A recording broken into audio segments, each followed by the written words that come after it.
நம்ம எல்லாரும் மார்னிங் எழுந்த உடனே என்ன சமைக்கிறது அப்படிங்கிறது ஒரு பெரிய கஷ்டமா இருக்கு. இப்போ வந்து நம்மளுக்கு எல்லாருக்குமே தெரியும், வெத்த குழம்புனா எல்லாருக்குமே ரொம்ப பிடிச்ச டிஷ்ஷு. வயசானவங்க வரைக்கும் எல்லாருமே எடுத்துப்பாங்க. அது ஒரு வெத்த குழம்பு உருளைக்கிழங்கு கறி பண்ணால் செமையாக இருக்கும். இப்போ அந்த வெத்த குழம்பு பண்ணுறதுக்கு புளி கரைச்சி சாம்பார் பொடி போட்டு இத்தனை வேலை இல்லாமல் நான் இன்ஸ்டண்ட்டாக ஒரு வெத்த குழம்பு மிக்ஸ் பண்ணியிருக்கேன். இப்போ அதை எப்படி செய்யலாம்னு பார்க்கலாம். பண்ணிட்டேன். ஸோ சுத்தமான நல்லெண்ணெய் நம்ம மயூரம் ஸ்டோர்ஸ்லேயே இருக்குது. ஸோ அந்த எண்ணெயை வந்து நான் விட்டுக்கிறேன்.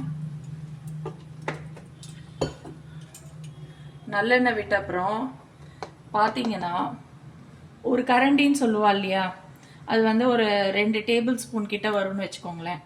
ஸோ அதை வந்து நான் என்ன பண்ண போகிறேன்னா இந்த அடுப்பில் வந்து போடுறேன் 2 டேபிள் ஸ்பூன் அளவுக்கு. இப்போ நீங்கள் அந்த அடுப்பில் போட்டுட்டு இதுலேயே கருவேப்பிலை மணத்தக்காளி எல்லாமே இருக்குது. நீங்களே பார்த்தேன்னா தெரியும். மணத்தக்காளி சொண்டைக்காய் பார்த்தா முழிச்சுட்டு இருக்கு. சுண்டைக்காய் மணத்தக்காளி எல்லாமே இருக்குது.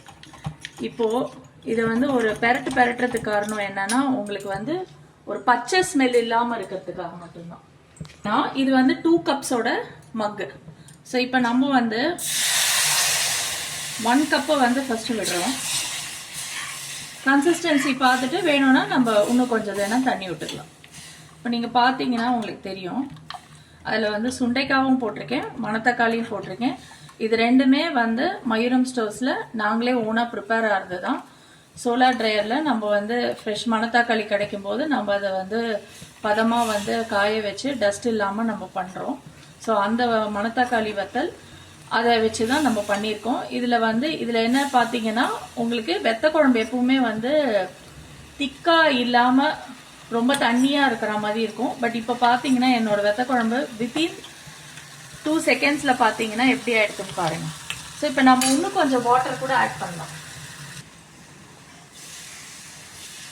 இப்போ நீங்கள் பாருங்கள், இப்போ இந்த மணத்தக்காளி வெத்த குழம்புல நான் வந்து இன்னும் கொஞ்சம் வாட்டர் ஆட் பண்ணியிருக்கேன். கன்சிஸ்டன்சி பாருங்கள் எப்படி வருதுன்னு. ஸோ உங்களுக்கு வந்து சால்ட் ஆட் பண்ணல, புளி ஆட் பண்ணல, வேறு எந்த இன்க்ரீடியன்ஸுமே ஆட் பண்ணல. கடுகுலேருந்து எல்லாமே பார்த்தீங்கன்னா இதுலேயே இருக்குது. ஸோ நீங்கள் வந்து ஒரு 2 மினிட்ஸில் இதை வந்து பாயில் பண்ணிவிட்டு அடுப்பு ஆஃப் பண்ணிடலாம். உங்களுக்கு ஈவன் ஸ்மெல் பண்ணி பார்த்தா அந்த பச்சை வாசனை கூட இல்லை. ஸோ இவ்வளோ ஈஸியாக ஒரு வெத்த குழம்பு பண்ண முடிஞ்சா கெஸ்ட்டு என்ன எத்தனை பேர் வந்தாலும் நம்ம சமாளிக்கலாம். தேங்க்யூ. என்ஜாய்.